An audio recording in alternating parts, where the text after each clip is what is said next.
You've just tumbled through a bizarre magical wormhole, and your immediate surroundings tell you one thing. You are now standing in ancient Egypt. The question isn't how you got here, but a far more critical one. Can you possibly survive? Let's analyze your odds. Your first thought should be a clarification. Which ancient Egypt?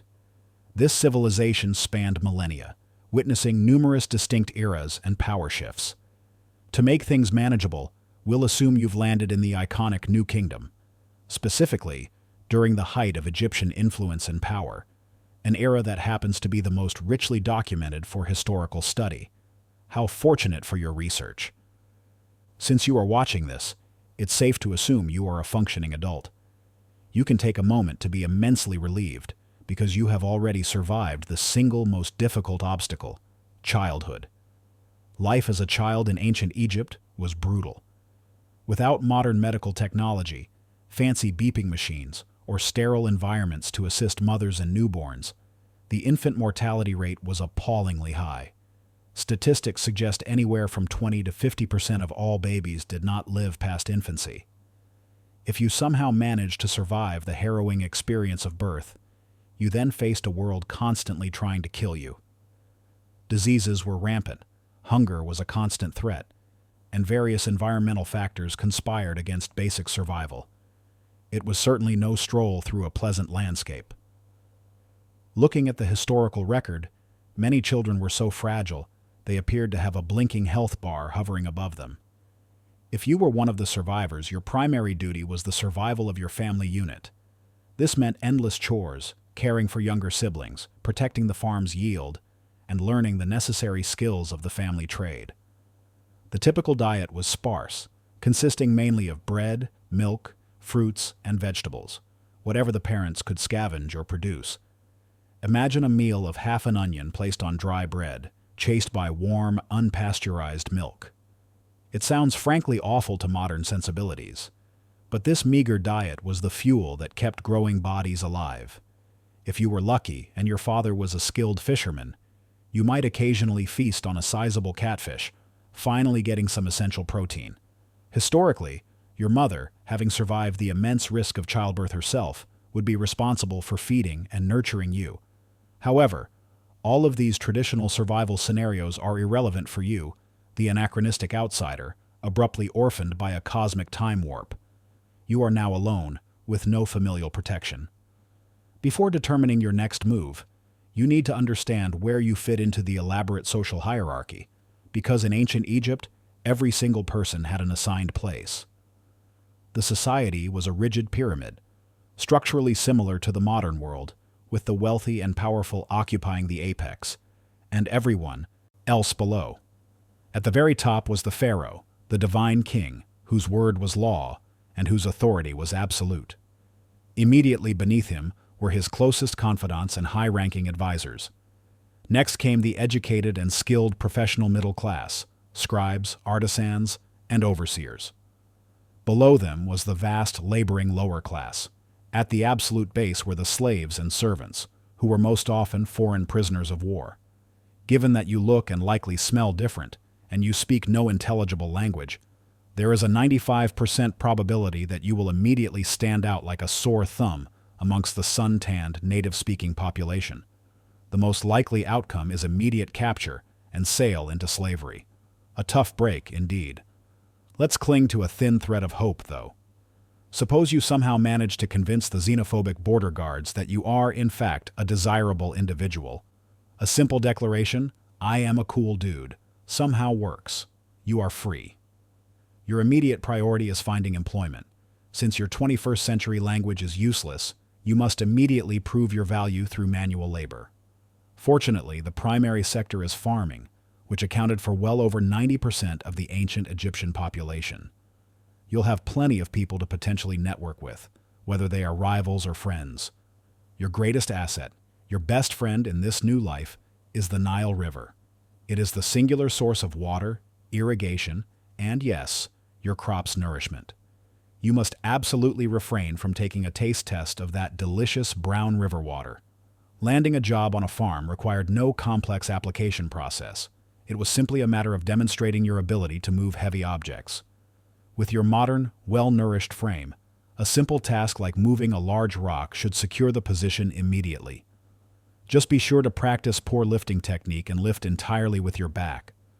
You do possess one unique advantage. You can read and write, not in the complex hieroglyphics, but in the simpler scripts of letters and numbers. This makes you invaluable for note-taking and record-keeping. Congratulations, you're hired. Now you must work to earn your sustenance. Since the concept of proper metallic currency has not yet been introduced, that would come later, your pay will be in literal bread. You will spend months laboring on the family's wheat farm, subsisting on a monotonous diet of brown bread and a gritty, sandy beer, sleeping on a dirty, crusty, dusty floor. Stay vigilant for snakes. They pose a genuine, venomous threat. Day after day, your routine involves swinging a sickle and a hoe. You try not to get distracted by the overwhelming desire to return home, but one slip of concentration. You strike your coworker. Be here's arm. A debt is instantly incurred. Be here will remember that transgression. Then you notice a disconcerting feeling, a squishiness between your toes. The ground is becoming saturated. The Nile is flooding, just as it does every year.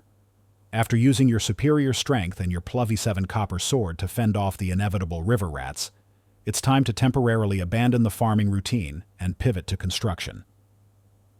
The Pharaoh, in a stroke of good luck for you, is commissioning a new pyramid. Since you've spent countless hours virtually placing cobblestone in video games, this sounds like a sweet, familiar assignment. Just remember to focus, because in construction, it's often your coworker's lack of focus, not your own, that poses the biggest risk.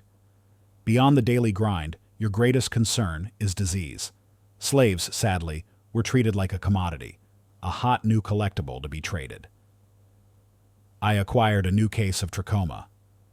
Well, I got a first edition smallpox, check it out. Armed with your 21st century knowledge, you know that sanitation is key. So, you decide to cleanse yourself by taking a refreshing dip in the Nile. Unfortunately, you are swimming just downstream of the communal laundry area, which is itself downstream of the town's primary dumping grounds. Disaster strikes. You have picked up a new friend. A parasitic flatworm has crawled up your intestinal tract, resulting in schistosomiasis. This means fever, chills, and aggressive, debilitating diarrhea. In ancient times, this diagnosis often meant a swift, unavoidable conclusion. But wriggling parasites are just one danger. As your infected colleagues have learned, the land is a breeding ground for various lethal diseases. The most prevalent killers are tuberculosis, smallpox, and malaria. These illnesses are highly effective at ensuring your stay in ancient Egypt is a tragically short one. You must swat the mosquitoes and insist your neighbors cover their coughs, for Ra's sake. You return to chiseling sandstone blocks when you realize the Pharaoh himself is observing you. He is impressed by your powerful physique, your evident attempt at hygiene, and your glistening back sweat. He has also heard the tales of you conquering the river rats. He finds these to be excellent qualities for a soldier. You have just received a significant societal promotion. It seems the Pharaoh has an urgent need to expand his empire. Your promotion suddenly makes perfect strategic sense. It is time to go to war. Being a soldier cannot be too difficult, right? You just grab a shield and a sword and swing a bit. After all, opponents are essentially just bigger, more aggressive rats. You notice they have a cool, curved sword. It's called a khopesh, and it delivers a devastating, unique blow. If close quarters slashing isn't your preference, you can opt for something stab-oriented. For a slightly more distant confrontation, but still close enough to revel in the enemy's demise, a spear or a javelin is highly recommended. If you have an overwhelming urge to strike someone from thousands of scarab lengths away, the simple, sweet bow and arrow is the classic choice. It never fails, unless of course you miss. You step onto the sandy battlefield to fight for a country you literally just fell into. Your enemies are the sea peoples. No one is quite sure who they are or where they came from, perhaps somewhere north of the Mediterranean. But the Pharaoh does not care.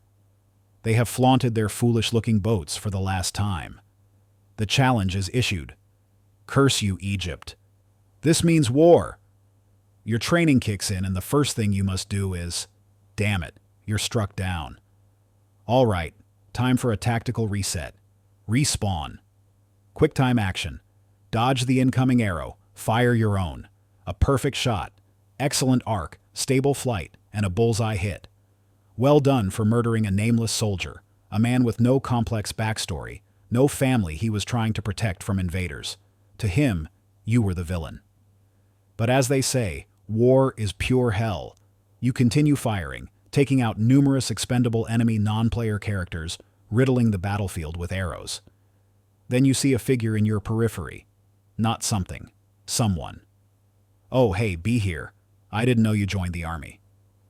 Thank the gods. It was all just a dream. If you found this analysis of survival intriguing, please consider giving us a like, and absolutely hit that subscribe button for more deep dives into the perilous past. Don't forget to comment below.